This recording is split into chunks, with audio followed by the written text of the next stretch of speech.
Praise the Lord. Praise the Lord. Praise the Lord. Praise the Lord. Praise the Lord. Praise the Lord. Praise the Lord. Praise the Lord. Praise the Lord. Praise Praise the Lord. యేసువా వందనం. యేసువా వందనం. యేసువా వందనం. యేసువా వందనం. యేసువా వందనం. యేసువా వందనం. యేసువా వందనం.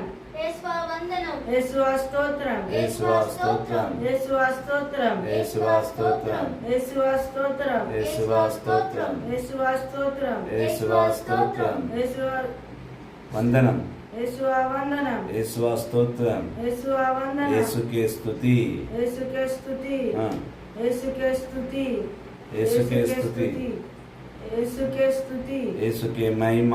యేసుకే మహిమ. Praise the lord. Praise the lord. Hallelujah. Hallelujah. Hallelujah. Hallelujah. Praise the lord. Praise the lord. Praise the lord. Praise the lord. Praise the lord. Praise the lord. Praise the lord. Praise the lord. Praise the lord. Praise the lord. యేసువా వందనం. యేసువా వందనం. యేసువా వందనం. యేసువా వందనం. యేసువా స్తోత్రం. యేసువా స్తోత్రం. ఆత్మదేవా వందనం. ఆత్మదేవా వందనం. ఆత్మదేవా స్తోత్రం. ఆత్మదేవా స్తోత్రం. పరిశుద్ధాత్మదేవా వందనం. పరిశుద్ధాత్మదేవా పరిశుద్ధాత్మదేవ స్తోత్రం. పరిశుద్ధాత్మదేవా స్తోత్రం. దైవ జనమా, క్రీస్తుని సంగమా, యేసుని అపారమైన ఉన్నతమైన కృపా కరుణ మహిమను తెలుసుకున్న బిడ్డలారా, ఆయన యందు ఆయన కృపలో విశ్వసిస్తున్న ఓ నా ప్రియ క్రైస్తవ కథోలిక జనమా, యేసుని నామములో శుభాభి వందనాలు. బాగున్నారా? దేవుని కృపను బట్టి నిన్న మనము పామ్ సండే సెలబ్రేట్ చేసుకున్నాం. నిన్న నుండే హోలీ వీక్లో మనము ఉన్నాం. నిన్న మట్టల ఆదివారమును మనము జరుపుకున్నాం. అనగా యేసుక్రీస్తుని గాడిద మీద కూర్చోబెట్టినప్పుడు, ఆయన కూర్చున్నప్పుడు కొబ్బరి మట్టలు తీసుకొని ఆ కొబ్బరి మట్టల ద్వారా ఓసన్నా ఓసన్నా అని బిగ్గరగా అరుచుకుంటూ ఆనందనాదముతో ఆ ప్రభుని స్వీకరించే పండుగను నిన్న మనము కొనియాడుకున్నాం. దైవ జనమా, క్రీస్తుని సంగమా, నిన్న మట్టల ఆదివారం గురించి మాట్లాడి ఉంటే ఎక్కువ మట్టుకు వినేవారు కాదేమో. ఎందుకంటే నిన్న అందరూ మట్టల ఆదివారం ఒక సందేశమే ఇస్తారు. ఈరోజు మట్టల ఆదివారం గురించి మాట్లాడటము, వివరంగా మాట్లాడటము, నిన్న మట్టల ఆదివారం గురించి తెలుసుకోలేని ఎన్నో ఆత్మలు ఈరోజు తెలుసుకొని ప్రభుని యందు సంతోషిస్తారనే ఒక విషయంతో నేను ఈరోజు మీ మధ్యలోకి ఈ మట్టల ఆదివారం సందేశం తీసుకొచ్చాను. Praise the lord. Praise the Lord. Praise the lord. Praise the Lord. Hallelujah. Hallelujah. Hallelujah. Hallelujah. Hallelujah. Hallelujah. యేసువా వందనం. యేసువా వందనం. యేసువా స్తోత్రం. యేసువా స్తోత్రం. ఆత్మదేవా వందనం. ఆత్మదేవా వందనం. ఆత్మదేవా స్తోత్రం. ఆత్మదేవా స్తోత్రం. పరిశుద్ధాత్మదేవా వందనం. పరిశుద్ధాత్మదేవా. ఈరోజు మన మధ్యలో ప్రతిరోజు బ్రదర్ యాంథనీ డాన్ గారు ఉంటున్నారు. ఈ రోజు కూడా ఈ బ్రదర్ మన మధ్యలో ఉన్నారు. ఈరోజు ఈ బ్రదర్ మన గురించి ప్రార్థన చేస్తారు. మనం ప్రార్థన ఏకీభవిస్తాం. చేతులు జోడించండి బ్రదర్, కళ్ళు మూసుకోండి. నేను చెప్పినలాగా మీరు కూడా చెప్పండి నాతో పాటు, సరేనా? నాతో పాటు కలిసి ప్రార్థించాలి. మీరు చేస్తారా? క్రీస్తులో పరిశుద్ధ గల తండ్రి, పరిశుద్ధుల తండ్రి, పరిశుద్ధ గల తండ్రి, పరిశుద్ధుల తండ్రి, కృపగల ప్రభువా, కృపగల ప్రభువా, కరుణగల తండ్రి, కరుణగల తండ్రి, కరుణగల తండ్రి, కరుణగల తండ్రి, జోరుగా పడగల బ్రదర్, మహిమగల దేవా, మహిమగల దేవా, మమ్ములను మమ్ములను సదా కరుణించి కాపాడుతున్న సదా కరుణించి కాపాడుకున్న పరమపిత పరమపిత నీకే స్తోత్రం నాయనా. నీకే స్తోత్రం. ఆత్మీయ తండ్రి, ఆత్మీయ తండ్రి, ఆలోచనకర్త, ఆలోచనకర్త, ఆది సంపూర్ణుడా, ఆది సంపూర్ణ, ఇదిగో నాయనా ఇదిగోనైనా ఈ సాయంకాల సమయమందు ఈ సాయంకాల సమయం నీ సన్నిధిలో నీ సన్నిధిలో ఈ ఫేస్బుక్ లైవ్ లో ఈ ఈ ఫేస్బుక్ లైవ్ లో నేను ప్రార్థిస్తుండగా ప్రార్థిస్తుండగా నన్ను నన్ను నీ రక్తముతో నీ రక్తంతో శుద్ధీకరించండి. శుద్ధీకరించండి. నా కుటుంబాన్ని, నా కుటుంబాన్ని, నా తండ్రిని, నా తండ్రిని, నా తల్లిని, నా తండ్రిని, మా తమ్ముడును, మా తమ్ముడిని, మా చెల్లెలను, మా చెల్లెలను, మా యావత్తు కుటుంబాన్ని మా యావత్తు కుటుంబాన్ని నీకు సమర్పిస్తున్నాను నాయన. నీకు సమర్పిస్తున్నాను. అదే విధముగా అదే విధంగా లైవ్ ని చూస్తున్న లైవ్ ని చూస్తున్న ప్రతి ఒక్క బిడ్డను ప్రతి ఒక్క నీవు ఆశీర్వదించు. నువ్వు ఆశీర్వదించు. వింటున్న వాక్యాలను, వింటున్న వాక్యాలను, సత్యాలను సత్యాలను ప్రతి ఒక్కరు ప్రతి ఒక్కరు విని విని నమ్మి నమ్మి పాటించునుగాక. పాటించునుగాక. అదే విధముగా అదే విధముగా ఎంతమంది అనారోగ్యంగా ఉన్నారో, ఎంతమంది అనారోగ్యంలో అప్పు ఉన్నారు, సమస్యల్లో ఉన్నారో, అప్పు సమస్యలో ఉన్నారు, బాధల్లో ఉన్నారో, బాధల్లో ఉన్నారు, దుఃఖంలో ఉన్నారో, దుఃఖంలో ఉన్నారు, వేదనలో ఉన్నారో, వేదనలో ఉన్నారు. వాళ్ళందరినీ కూడా వారందరినీ కూడా నేను నీకు సమర్పిస్తున్నాను తండ్రి. నీకు సమర్పిస్తున్నాను తండ్రి. మహిమగల దేవా, మహిమగల దేవా, మా మంచి యేసయ్యా, మా మంచి యేసయ్యా, నీకే స్తోత్రం స్తోత్రం స్తోత్రం నాయనా. స్తోత్రం స్తోత్రం నాయనా. నీ కృపను బట్టి నీ కృపను బట్టి ప్రతి ఒక్కరిని ప్రతి ఒక్కరు ఆశీర్వదించి ఆశీర్వదించి నీ వాక్కులో, నీ వాక్కులో, నీ సత్యములో, నీ సత్యం, నీ మహిమలో నీ మహిమలో నడిపించునుగాక. నడిపించునుగాక. ఆమేన్ ఆమేన్. ఆమేన్ ఆమేన్. ఆమేన్. Amen. Our Father in heaven, Holy be your name, thy kingdom come, thy will be done on earth as it is in heaven. give us today our daily bread, forgive us our sins, as we sin against us, do not bring us to us, but deliver us from evil. Amen. Hail Mary, full of grace, the Lord is with you. Blessed are you among men, and blessed is the fruit of thy womb, Jesus. Holy Mary, Mother of God, pray for us sinners now and the hour of our death. Amen. Hail Mary, full of grace, the Lord is with you. Blessed are you among men, and blessed is the fruit of thy womb, Jesus. Holy Mary, Mother of God, pray for us sinners now and the hour of our death. Amen. Hail Mary, full of grace, the Lord is with you. Blessed are you among men, and blessed is the fruit of thy womb, Jesus. Holy Mary, Mother of God, pray for us sinners now and the hour of our death. Amen. Glory to the Father, and to the Son, and to the Holy Spirit.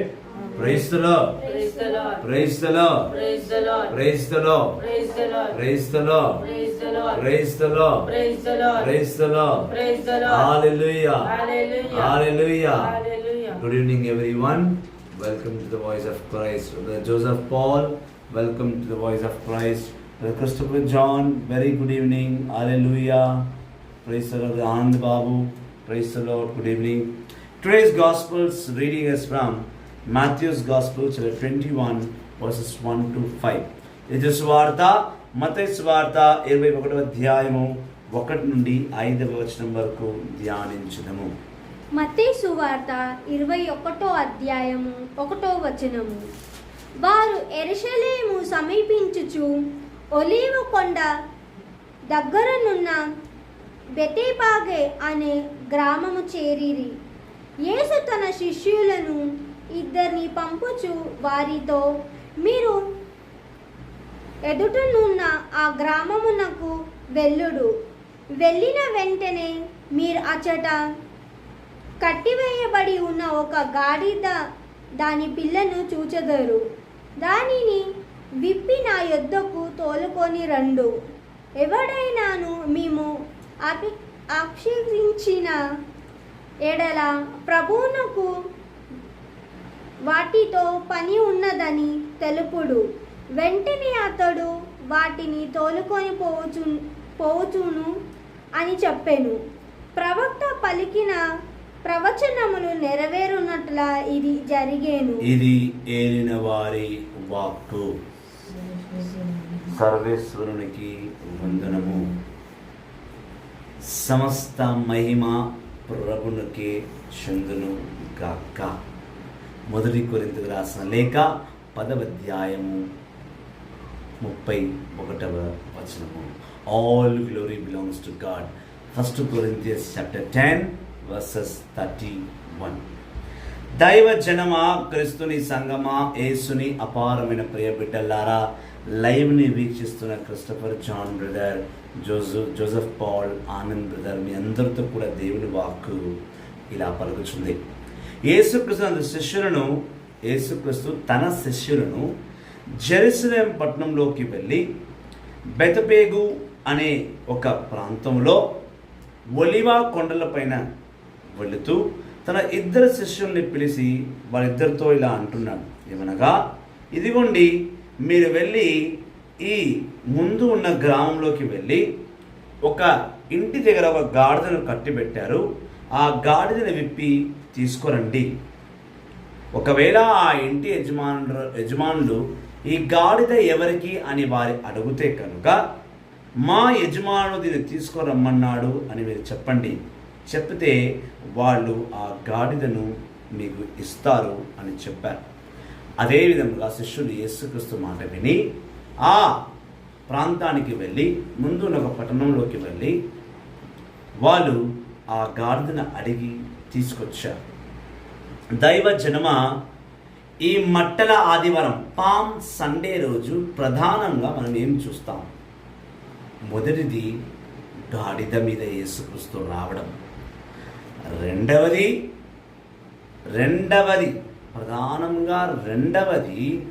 మట్టెలు, చేతిలో మట్టెలు పట్టుకోవడం. మూడవది ఆ యెరూషలేము పట్టణంలో ఉన్న వారందరూ కూడా ఓసానా ఓసానా అని గొంతెత్తి ఆనందనాదము చేయడం. ఈ మూడు ప్రధానంగా చూస్తున్నాం. అయితే ఇక్కడ యేసుక్రీస్తు గాడిద మీద ఎందుకు కూర్చున్నాడు అనేది ప్రధానంగా తెలియదు. గాడిదనే ఎందుకు? అందులో ఆయన మన శిష్యుల్ని పిలిపించి ఈ పట్టణానికి వెళ్ళి గాడిదను మాత్రమే తెమ్మని చెప్తున్నాడు. ఎందుకు గుర్రాన్ని తెమ్మని చెప్పలేదు? 4వ వచనం మనం చూస్తే, ఒక ప్రవక్త చెప్పిన మాట నిజం చేయుటకు ఆయన గాడిదను తెప్పించుకుంటున్నాడు. ఆ ప్రవక్త ఎవరు?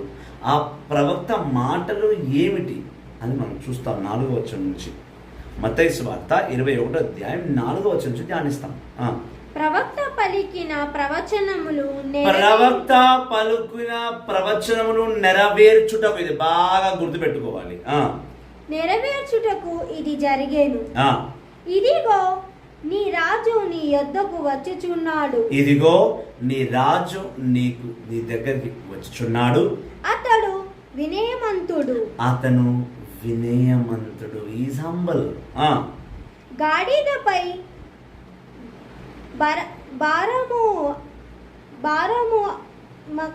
భారము మౌక్తము దాని పిల్లపై ఎక్కి వచ్చుచున్నాడు అని సియోను కుమార్తెతో చెప్పుడు. కాబట్టి శిష్యులు వెళ్ళి యేసు తమకు ఆజ్ఞాపించిన ప్రకారము చేసిరి. వారు ఆ గాడిదను దాని పిల్లను తోలుకొని వచ్చి దానిపై తమ వస్త్రములను పరపగా దాని ముందు వస్త్రములు పరపగా యేసు వాటిపై కూర్చుండెను. ఆమేన్. దైవ జనమ, ఇక్కడ ఒక ప్రవక్త పలికాడంట మాట. ఆ ప్రవక్త ప్రవచనాన్ని నిజం చేయుటకు ఈయన గాడిద మీద కూర్చున్నాడు. మరి ఏ ప్రవక్త పలికాడు? దానియేలు గారు అర్థమవుతుందా బ్రదర్? ఓకే, అవును బ్రదర్ అని చెప్పు. అవును బ్రదర్, అర్థమవుతుంది బ్రదర్ చెప్పాలి. నోరు మాట్లాడినా. Praise the Lord. ఒక ప్రవక్త చెప్పిన మాటను యేసుక్రీస్తు నిజం చేస్తున్నాడు. ఆ ప్రవక్త ఎవరనేది మనము చూడాలి. ముఖ్యంగా ప్రవక్త అనగానే ఈ ప్రవక్త అందరూ ఎక్కడ ఉంటారు? పాత నిబంధనలోని మాత్రమే ప్రవక్తలు ఉంటారు. అంటే యేసుక్రీస్తు పాత నిబంధనలో పలికిన ఒక ప్రవచనాన్ని నిజం చేయబోతున్నాడు. ఇప్పుడు ఈ పాత నిబంధనల ప్రవక్తలని ఎవరు నడిపించారు? అది కూడా మనం ఆలోచించాలి. పాత నిబంధనల ప్రవక్తలను యెహోవా తండ్రి ఆత్మ ద్వారా ప్రవక్తలు నడిచారు. అది ప్రవక్త ఎవరు అంటే, యెహోవా తండ్రి ఆ ప్రవక్తతో ఏం మాట్లాడాడో ఆ ప్రవచనాన్ని నిజం చేయడం. అంటే ఇక్కడ ప్రవక్త మాట నిజం చేయడం కాదు, ప్రవక్తతో ప్రవచించిన మాట. అంటే యెహోవా తండ్రి ఏ ప్రవక్తతో ఏం చెప్పాడో, ఆ ప్రవక్త ఏమని ప్రవచించాడో ఆ ప్రవచనాన్ని యేసుక్రీస్తు నిజం చేస్తున్నాడు ఇక్కడ. అంటే డైరెక్ట్గా చెప్పాలంటే తండ్రి మాటను కొడుకు నెరవేరుస్తున్నాడు. చూడండి, పాత నిబంధనలో ప్రవక్త చెప్పినదే యేసుక్రీస్తు ఇప్పుడు చేయబోతున్నాడు. అదే అక్కడ రాస్తుంది మత్తయి సువార్త 21:4 ఏమంటుందంటే, ఒక ప్రవక్త చెప్పిన మాటలో ప్రవక్త ప్రవచించిన ప్రకారమే యేసుక్రీస్తు గాడిద మీద కూర్చోవాలి. అది అక్కడ జరగాల్సింది, అది అక్కడ జరిగింది. యేసుక్రీస్తు గాడిద మీద ఎందుకు కూర్చున్నాడంటే ఆయన ఒక ప్రవక్త మాట నిజం చేయబోతున్నాడు. ఇప్పుడు ప్రవక్తలు ఎవరన్నది చెప్పాను మీకు. ప్రవక్తలు పాత నిబంధనలో ఉంటారు, ఓల్డ్ టెస్టిమెంట్లో ఉంటారు. ఈ ప్రవక్తలని ప్రభు అనే యెహోవా నడిపించాడు. ప్రభు అయిన యెహోవా మాటలే ప్రవక్తలు పలికారు. ఆ ప్రభు అయిన యెహోవా మాట ఏ ప్రవక్తలతో పలికించారో ఆ పలుకులు నిజం చేయుటకు తండ్రి కుమారుడైన యేసుక్రీస్తు, తండ్రి ఏకైక కుమారుడైన యేసుక్రీస్తు దాన్ని నిజం చేయబోతున్నాడు. ఇప్పుడు ఆ ప్రవక్త ఎవరైనా మనం చూస్తాం. జకరియా గ్రంథము 9వ అధ్యాయము 9వ వచనం నుంచి ధ్యానిస్తాం. జకరియాతో యెహోవా తండ్రి కొన్ని ప్రవచనాలు పలికించాడు. ఆ ప్రవచనాల్ని యేసయ్య నిజం చేయబోతున్నాడు. ఇప్పుడు అదే మట్టల ఆదివారం పండుగ. ప్రవక్తతో పలికించిన ప్రవచనాన్ని నిజం చేయడమే మట్టల ఆదివారం పండుగ. ఇది సత్యం. జకరియా గ్రంథము 9వ అధ్యాయము 9వ వచనం ధ్యానిస్తాం. జకరియా గ్రంథము 9వ అధ్యాయము 9వ వచనము. సియోను కుమారి నీవు మిగుల సంతసింపుము, యెరూషలేము కుమారి నీవు ఆనందనాదము చెయ్యుము. ఇదిగో నీ రాజు నీ చెంతకు వచ్చుచున్నాడు. ఆయన నీతిమంతుడును రక్షణ గలవాడును, దీనుడైన గాడిద పైనను గాడిద పిల్ల పైనను ఎక్కి వచ్చును. ప్రభు ఇట్లా అనుచున్నాడు, నేను ఇజ్రాయెల్ నుండి రథములను యెరూషలేము నుండి యుద్ధ స్వరములను తొలగింతును. దమాస్కు ధనస్సులను నాశనమగుటను. నీ రాజు శాంతి వార్త అన్యజనులకును తెలియజేయును. ఆమేన్. Praise lord, praise lord, hallelujah, హల్లెలూయా. లోతైన మర్మము. యెహోవా తండ్రి జకరియతో మాట్లాడుతూ అంటున్నాడు, ఇదిగో ఓ జీయోను పట్టణవాసులారా, జీయోను పుత్రికులారా, జీయోను పట్టణవాసులారా వినుడి. మీరందరూ సంతోషం పడే సమయం ఆసన్నమైనది. మీ మధ్యలోకి ఒక రాజు రాబోతున్నాడు. ఆ రాజు యుద్ధాలు చేసేవాడు కాదు. ఆ రాజు బాణాలు చేతపట్టి, బల్లెలు చేతపట్టి, లేదా షీల్డ్ ఏమంటారు తెలుగులో, షీల్డ్. హల్లెలూయా. బల్లెలు పట్టేవాడో, బాణాలు పట్టేవాడో, లేదా షీల్డ్ అంటారు ఇంగ్లీష్లో. తెలుగులో చాలా మంచి వర్డ్ ఉందండి. హల్లెలూయా. దేవుడా, ప్రభు యేసుక్రీస్తు నాకు ఆ మాటను నాకు నోటిగా అందించవా. Hallelujah, hallelujah, hallelujah. Praise the lord. Shield, shield ఇంగ్లీష్లో షీల్డ్ అంటారు, తెలుగులో బల్ల, ఈట. ఈట బల్ల రెండు ఒకటే. ఈట బల్ల రెండు ఒకటే. షీల్డ్ ఏమంటారు తెలుగులో? ప్రభు యేసుక్రీస్తువా నాకు సాయం చేయవా ఈ సమయంలో. డాలు. యేసుక్రీస్తు నామధేయంగానే తెలుగులో మాట్లాడేశాడు. హల్లెలూయా. డాలు, డాలు, డాల్ అంటే చూడండి, ఈ బాహుబలి సినిమాలో ఎదుటివాడు కత్తి తీసుకొస్తుంటే ముందు ఒకడు పెడతాడు, వాడు పెద్ద రౌండ్గా ఉంటుంది ఇట్లా డాల్. దానికి వాడు కత్తి దెబ్బ తగలంగానే దాన్ని జరిపి మళ్ళీ వీడు కత్తితో పోరాడతాడు తెలుసా. ఇలా చేతిలో పట్టుకుని తనకు రక్షణ పెట్టుకునేదే డాలు, చేతిలో కత్తి, యుద్ధం చేసేవాడు.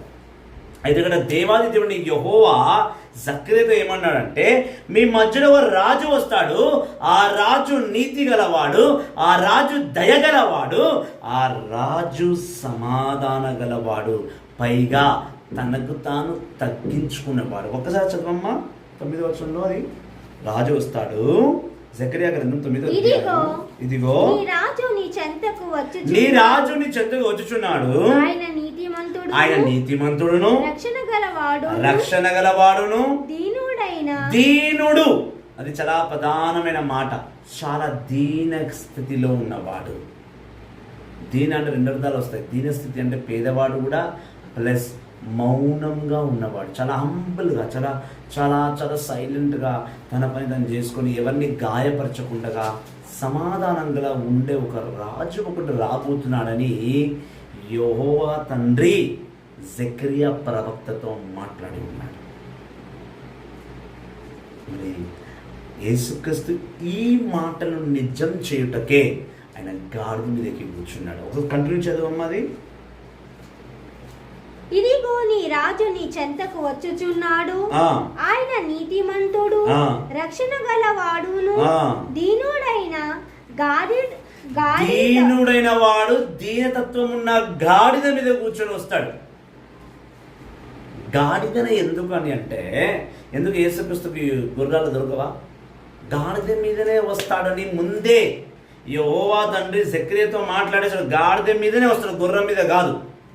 ఎందుకు గాడిద మీద, గుర్రం మీద ఎందుకు రాకూడదు? యేసు ప్రభు గుర్రం మీద కూర్చొని రావచ్చు కదా. ఇప్పుడు మనం ప్రకటన గ్రంథం రెవల్యూషన్ చూస్తే 2వ రాకడ యేసుక్రీస్తు గుర్రం మీద వస్తాడని రాసి ఉంది. మరి ముందు వచ్చిన యేసుక్రీస్తు ఎందుకు గాడిద మీదనే రావాలి, గుర్రాల మీద ఎందుకు రాకూడదు? ఎందుకు యెహోవా తండ్రి జకర్యాతో చెప్తున్నాడు గుర్రం మీద కాకుండా గాడిద మీదనే మీ రాజు వస్తాడని?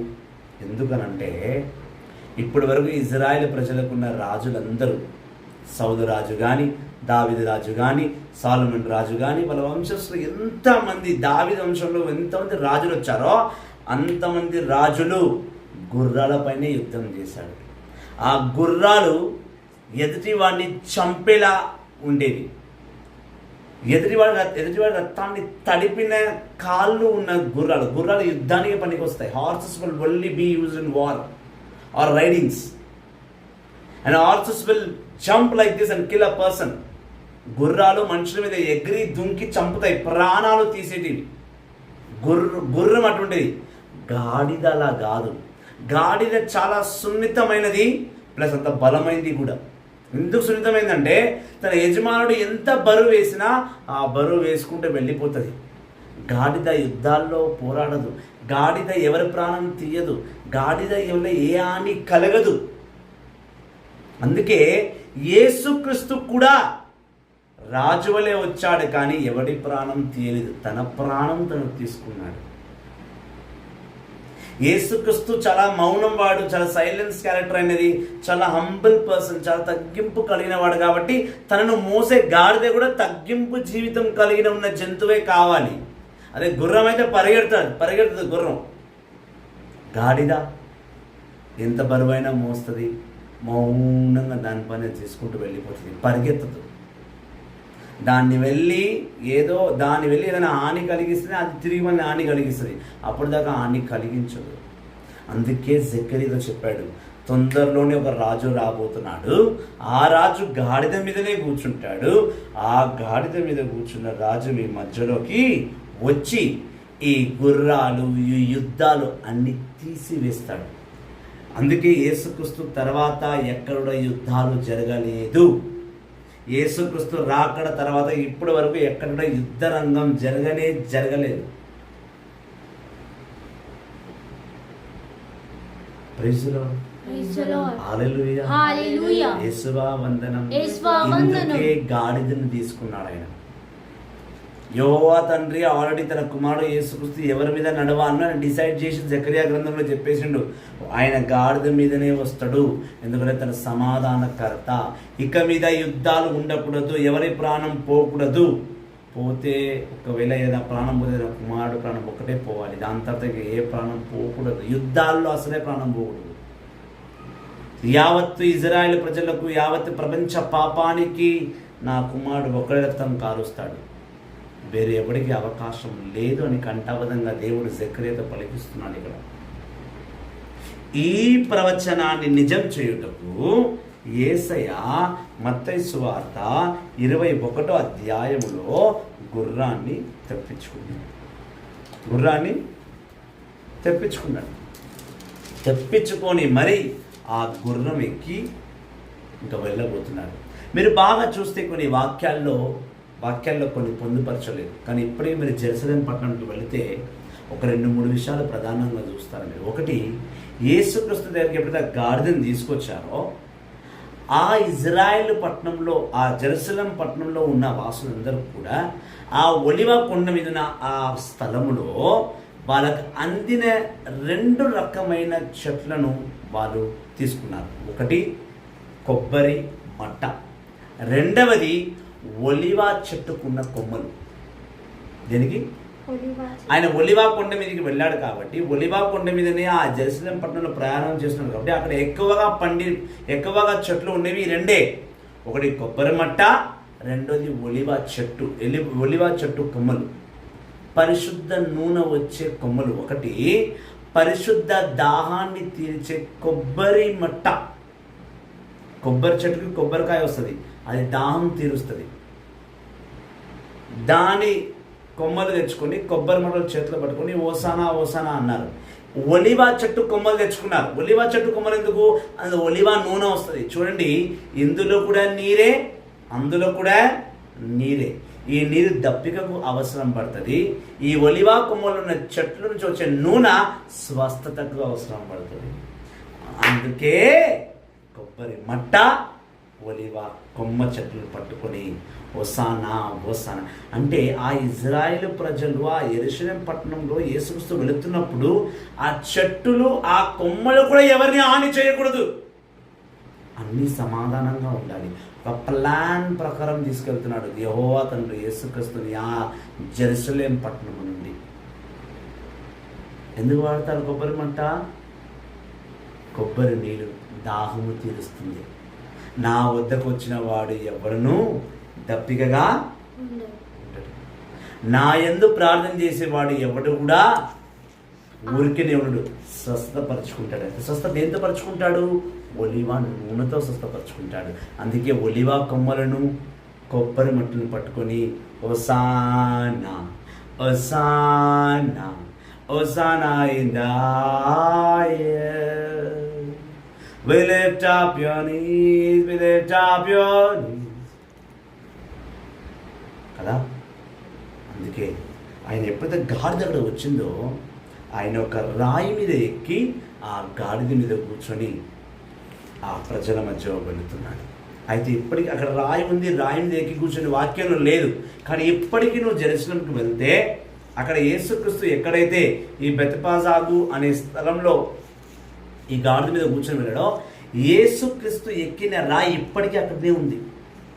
ఇప్పటికీ ఆ రాయి అక్కడనే ఉంది. ఇంకా కొబ్బరి మట్టలు అక్కడ పెరుగుతున్నాయి, ఇంకా ఒలివ చెట్లు అక్కడ పెరుగుతున్నాయి. ఆయన ఊరేగింపుగా వెళుతున్నాడు. చూడండి, గాడిద ఎందుకో మీకు చెప్పాను, కొబ్బరి మట్టలు ఒలివ చెట్టు ఎందుకు అది మీకు చెప్పాను. యేసుక్రీస్తు ఒక రాయి మీద ఎక్కి ఆ గాడిద మీద కూర్చున్నాడు. ఆ రాయి ఇప్పటికీ అక్కడ ఉంది, వెళ్ళి చూసుకో. అయితే ఆయన ఒక్కడే ఆ గాడిద మీద పోకుండగా అందరితో పాటు ఎందుకు వెళుతున్నాడు? ఆయన వెళ్ళేటప్పుడు, ఆయన గాడిద మీద వెళ్ళేటప్పుడు అవి ఇంకో కార్యం జరిగింది. కొబ్బరి మట్టలు ఒలివ చెట్లు కాకుండా ఆ యూదా పట్టణ వాసులు ఆ గాడిద నడుస్తున్నప్పుడు వాళ్ళ బట్టలను తీసుకొని ఆయన ముందు పేర్చుకుంటూ ఆ బట్టల మీద యేసుక్రీస్తు గాడిదతో నడుచుకుంటూ వెళ్ళిపోతున్నాడు. మొత్తం పామ్ సండే నీకు అర్థం కావాల్సిన విషయం ఏంటంటే, మొదటిది ఆయన గుర్రం మీద కూర్చున్నాడు, రెండవది కొబ్బరి మట్టలు పట్టుకొని ఓసానా ఓసానా అరుచుకుంటూ ఆత్మీయ ఆలోచనతో ఆత్మీయ అరుపులతో వాళ్ళు వెళుతున్నారు. మూడవది ఆయన రాయి మీద ఎక్కి గాడిద మీద కూర్చున్నాడు. నాలుగవది ఎప్పుడైతే యేసుక్రీస్తు అక్కడ నుంచి వెళుతున్నాడో అక్కడ ఉన్న వారందరూ కూడా వస్త్రాలు కప్పి, వాళ్ళ దగ్గర ఉన్న వస్త్రాలని రోడ్డు మీద ఆ రాళ్ళ మీద పేరుస్తే ఆ వస్త్రాల మీద నడుచుకుంటూ ఆ గాడిద నడుస్తుంటే ఆ గాడిద మీద యేసుక్రీస్తు కూర్చొని వెళుతున్నాడు. మనము ఈ చర్చ్లో చూస్తాం, పండుగలను పల్లకిని మోస్తారు. మరియమాత పల్లకి మోస్తారు, అంతోని వారి పల్లకి మోస్తారు, సెబాస్టియన్ వారి పల్లకి, బాలయేసు పల్లకి, ఇలా పల్లకి మోసినప్పుడు కొన్ని చోట్ల ఆగినప్పుడు ఒక బిందెను నీళ్లు ఆ పల్లకిని మోసేవారి కాలు ముందు ఆ బిందెను నీళ్లు పోసి ఆ పల్లకి మోసేవారి కాలు మొక్కుతారు. ఇది మన క్రైస్తవత్వంలో జరుగుతుంది, కథోలికల్లో జరుగుతుంది. గుణదల్ల మాత ఆలయ పండుగ వేడుకల్లో మేము మరియమాత మందసం ఎత్తినప్పుడు నీళ్లు పోసి వాళ్ళ కాలు మొక్కుతాం. ఇది ఇక్కడి నుంచి మొదలైంది ఆచారం. ఇదే కాక మొదటి సామువేలుకి రాసిన లేఖ 6వ అధ్యాయంలో ఎప్పుడైతే దావీదు మందసాన్ని, దేవుని మందసాన్ని తీసుకొచ్చాడో అప్పుడు కూడా ఇలాగే జరిగింది. మట్టల ఆదివారం నాడు, మట్టల ఆదివారం పండుగ నాడు ఇవన్నీ జరిగాయి. ఇవన్నీ ఇప్పటికీ ఇంకా యెరూషలేము పట్టణంలో జరుగుతుంది. మరొక విషయం ఏంటంటే, ఎప్పుడైతే యేసుక్రీస్తు ఇజ్రాయేల్ ప్రజలు అనగా యూదా వాసులు యేసుక్రీస్తు గాడిద మీద కూర్చొని మధ్యలో వెళుతున్నప్పుడు వీళ్ళ పక్కన నిలబడి ఓసానా ఓసానా దావీదు కుమారుడా ఓసానా అని అరిచాడో ఆ టైంలో యేసయ్య ఏడ్చాడు. చాలామందికి ఈ విషయం తెలియదు. వాక్యంలో యేసయ్య ఎక్కడ ఏడ్చినట్టు లేదు. ఆయన యెరూషలేము పట్టణాన్ని, యావత్ పట్టణాన్ని చూసి ఏడ్చుకుంటూ వెళ్ళాడు. ఇప్పటికీ కూడా యేసయ్య ఎక్కడ నిలబడి ఏడ్చాడో అక్కడ ఒక ఆలయం కట్టి ఉంది ఇప్పటికి కూడా. ఆ ఆలయం మీద యేసుక్రీస్తు కన్నీరు కారుస్తుంటూ కొన్ని కన్నీరు బొట్లు పెట్టి కట్టారు వాళ్ళు. నిజంగా యేసుక్రీస్తు కన్నీరు కాదది. కన్నీరు ఎలా ఉంటుంది, ఒక డ్రాప్. ఆ డ్రాప్ని ఇలా కట్టి పెట్టారు అక్కడ.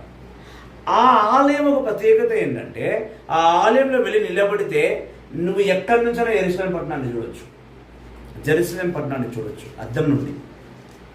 ఇప్పటికీ ఆ ఆలయం, యేసుక్రీస్తు ఎక్కడ నిలబడి ఏడ్చాడో ఆ ఆలయం ఇప్పటికీ అక్కడ ఉంది. ఆ ఆలయంలో ఇప్పటికీ ప్రార్థనలు జరుగుతున్నాయి. అంటే యేసుక్రీస్తు గుర్రం మీద వెళ్ళడం, ఒక ప్రవక్త మాట నిజం చేయడం, ఓసానా ఓసానా దావీదు కుమారుడా అని చెప్పడం, ఆయన కన్నీరు కార్చడం, యెరూషలేము పట్టణాన్ని చూసి ఆయన ఏడ్చాడు. ఈ పాపులందరి కొరకే నేను ప్రాణాలు ఇవ్వబోతున్నాను, ఈ పాపులందరి కొరకే నేను తొందరలోనే మరణించబోతున్నాను, ఈ యెరూషలేము పట్టణంలో పాపం నశించిపోవాలని యేసుక్రీస్తు ఏడ్చాడు. Praise the lord, praise the lord, hallelujah, యేసువా వందనం, యేసువా స్తోత్రం. చదవమ్మా. మత్తయి సువార్త 21వ అధ్యాయం 6వ వచనము. కాబట్టి శిష్యులు వెళ్ళి యేసు తమకు ఆజ్ఞాపించిన ప్రకారము చేసిరి. వారు ఆ గాడిదను దాని పిల్లను తోడుకొని వచ్చి వాటిపై తమ వస్త్రములను పరుపగా యేసు వాటిపై కూర్చుండెను. జన సమూహములతో అనేకులు దారి పొడవున తమ వస్త్రములను పరిచిరి. కొందరు చెట్టు కొమ్మలను నరికి మార్గమున పరిచిరి. యేసు ముందు వెనుక వచ్చుచున్న జన సమూహము, దావీదు కుమారా ఓజానా, ప్రభు పేరుట వచ్చువారు స్తుతింపబడును గాక. ఆమేన్. ఎప్పుడైతే ఆ ప్రజలు వాళ్ళ బట్టలను పరిచి దావీదు కుమారా దావీదు కుమారా అని ఏడ్చారో, అరుచుకుంటూ వెళ్ళారో, ఆ పాటలు పాడుకుంటూ పోయారో, అందరూ సంతోషపడ్డారు. యేసుక్రీస్తు గాడిద మీద రావడం వల్ల పడ్డ సంతోషం. అయితే ఇక్కడ యేసుక్రీస్తుని దావీదు కుమారుడా ఓసాన్నా అని ఎందుకు అంటారు? నిజంగా యేసుక్రీస్తు తండ్రి యోసేపు కదా, మరి దావీదు కుమారుని అంటున్నారు ఏంటి అని ఒక డౌట్ మీకు రావాలిగా.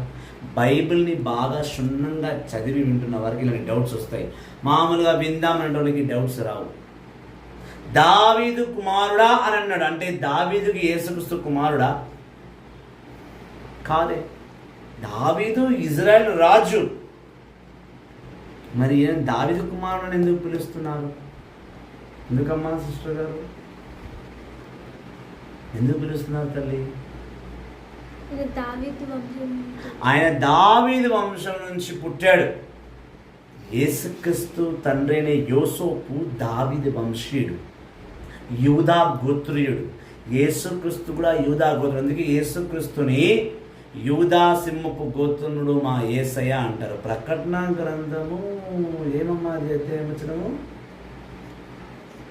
ప్రకటనలో ఎక్కడో రాసుందమ్మా, నేను మర్చిపోయినా. చూసాం సిస్టర్కి జ్ఞాపకం, నేనైతే మర్చిపోయినా. ప్రకటన గ్రంథంలో ఎక్కడో రాసి ఉందమ్మా, అది ఎక్కడ రాసిందబ్బా? 5వ అధ్యాయము 5వ వచనం అనుకుంటున్నా. 5వ అధ్యాయం 5వ వచనమేనా? హల్లెలూయా. చదవండి సిస్టర్. దర్శన గ్రంథము 5వ అధ్యాయం 5వ వచనం. అప్పుడు మా పెద్దలలో ఒకడు నాతో ఇటులా పలికెను, విలిపింపకుము, చూడుము, యూదా జాతి సింహము, దావీదు సంతతిలో శ్రేష్ఠుడు, గెలుపొందిన వాడు అతడే. ఆమేన్. యూదా గోత్రంలో శ్రేష్ఠుడు, దావీదు వంశానికి రాజు మన యేసు ప్రభు. దావీదు కుమారుని ఎందుకు పిలుస్తారంటే దావీదు తర్వాత దేవుని వాక్కును నెరవేర్చిన గొప్ప వ్యక్తి యేసయ్య. అందుకే అంతటి విశ్వాసగల దావీదు వంశంలో పుట్టాడు కాబట్టి ఆయన దావీదు కుమారుడు అంటారు. ఆత్మరికమైన మాట ఇది. శారీరకంగా ఆయన దావీదు కుమారుడు కాదు, యోసేపు కుమారుడు. యోసేపు దావీదు వంశంకు చెందినవాడు. అందుకే ఆయన దావీదు కుమారుడు హోసన్నా, దావీదు కుమారుడు హోసన్నా, దావీదు కుమారుడు యేసన్నా అని కూడా వాళ్ళు పాడుతూ వెళ్ళిపోతున్నారు. అయితే ఆయన ఆ యెరూషలేము పట్టణము నుండి బయలుదేరి ఊరేగింపుగా వెళుతున్నప్పుడు ఆయన యావత్ యెరూషలేము పట్టణాన్ని చూసి ఏడుస్తాడు. ఈ మట్టల ఆదివారం పండుగను ఎందుకు సెలబ్రేట్ చేసుకుంటామంటే యెహోవా తండ్రి తన ప్రవక్తతో పలికిన పలుకులను ఈయన నిజం చేశాడు. దీన్ని పండుగగా ఎందుకు పిలుచుకుంటాం మరి మనము? తపస్కాలంలో మనకున్న ఏకైక పండుగ ఇదే. దీని తర్వాతనే ఈస్టర్. తపస్కాలం 40 రోజుల ఉపవాసంలో we wish you a very happy palm Sunday అంటాం. దుఃఖ దినంలో పండుగ ఎట్లా సెలబ్రేట్ చేస్తావు నువ్వు? మట్టల ఆదివారం పండుగ ఎట్లా అవుతుంది? దాన్ని హ్యాపీ ఫీస్ట్ ఎట్లా అంటున్నావు నువ్వు? పండుగ ఎట్లా అవుతుంది? ఆయన చనిపోవడం నీకు పండుగ, ఆయన గాడి మీద కూర్చోపోవడం నీకు పండుగ. నేను ఎట్లా పండుగ అంటావు మరి?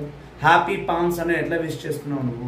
ఈ 40 రోజులు దుఃఖ దినం కదా, దుఃఖ దినంలో ఈ ఒక్క దినం పండుగగా ఎట్లా పిలువబడుతుంది? Praise the lord. యేసువా వందనం, యేసువా స్తోత్రం, ఆత్మదేవా వందనం. ఆయన చనిపోవడానికి కొద్ది దినముల ముందు ప్రజల మధ్యలో సంతోషంగా నివసించాడు. ఆయనలో బాధ ఉండినా, ఆయన చనిపోతున్నాడని తెలిసినా, ఆయన 12 శిష్యుల్లో ఒక శిష్యుడు పట్టిస్తాడని తెలిసినా తన ప్రజలను ఆనందదాయకముగా నడిపించగలిగ స్తోమత, అంతటి మనసు, అంతటి కృప కలిగిన వ్యక్తిని, ఆయన మనసును మనం పండుగ సెలబ్రేట్ చేస్తాం. అదే మట్టల ఆదివారం. అది పండుగ ఎందుకంటే ఆయన చనిపోతానని తెలిసినాక కూడా ప్రజల్ని నవ్విస్తూ, ఆడిస్తూ, పాడిస్తూ ఆ పట్టణంలోకి తీసుకువెళ్తున్నాడు. మనం కూడా ఆయన చనిపోతున్నాడని తెలిసినా ఆయన పునరుత్థానుడై లేస్తాడు, మరణాన్ని జయిస్తాడనే సత్యం మనం తెలుసుకొని ఈ పరిశుద్ధ వారంలో మొదటి దినంను, ఆదివారంను పండుగగా సెలబ్రేట్ చేసుకుంటాం. ఇది మట్టల ఆదివారం. మట్టల ఆదివారంలో జరగాల్సిన అన్ని ప్రక్రియలు. దాంతో చదవమ్మా. సర్వోన్నతమున హోసానా అని విజయనాదములు చేయుచుండెను. సర్వోన్నతుడైనకు హోసానా అని గొప్పగా ఆనందంగా అరుచుకుంటూ వెళ్ళారు. ఆయన యెరూషలేము నగరము ప్రవేశించినప్పుడు, ఆయన యెరూషలేము నగరంలోకి బెతస్పాదాజు అనే ఈ ఒలివా కొండ నుండి యెరూషలేము పట్టణంలోకి ప్రవేశించాడు. ఆయన ఎవరో అని ప్రజలలో ఆయన ఎవరో వచ్చుచున్నాడు అని ప్రజలు భావించుచుండగా కలహములు కలిగేను. ఈయన గలిలయలోని నజరేతు నుండి వచ్చిన ప్రవక్తగు యేసు అని ఆ జన సమూహము పలికేను. ఎప్పుడైతే ఈయన గాడిద మీద వస్తున్నారని కొంచెం మంది తెలియని వారు గుసగుసలాడుతుంటే తెలిసిన వారు అంటున్నారు, ఈయన ఒక ప్రవక్త, గలిలయ పట్టణం, నజరేతు ప్రాంతం నుండి గలిలయ పట్టణంకు యెరూషలేముకు వచ్చిన ఒక ప్రవక్త అని గుర్తింపు తీసుకొచ్చారు. నజరేతు పట్టణంలో యేసుక్రీస్తుని ప్రవక్త అని ఒప్పుకోలేదు. లూకా సువార్త 4వ అధ్యాయం చూసినా 5వ అధ్యాయం చూసినా అర్థమవుతుంది. ఇక్కడ యెరూషలేము పట్టణంలో ఆయన ప్రవక్త అని పిలుస్తున్నారు. Praise the lord. హల్లెలూయా.